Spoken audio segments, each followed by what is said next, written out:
All right, we're going to continue our probability unit, this time with drawing marbles.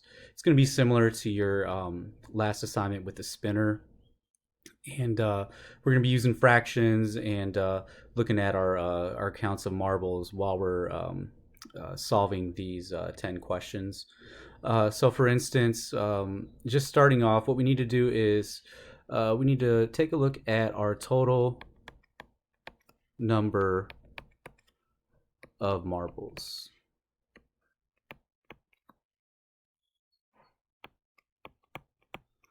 Okay.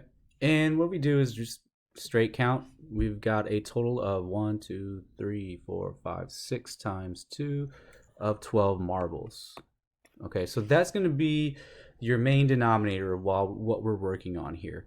And what we're going to do is when we calculate our probability, if you want to turn it into a percentage, you can.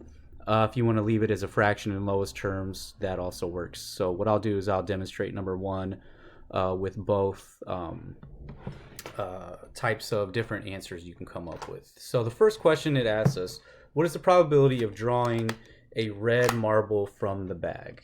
All right, so what we need first is, let's put our total number of marbles, which we have as 12. And the probability of drawing a red marble from that bag is the amount of red marbles over the total number of marbles. So we have 3 red marbles, so we'll put that as 3 over 12. And when we reduce that, we end up with 1/4. Okay. Now you can also put that as 25%.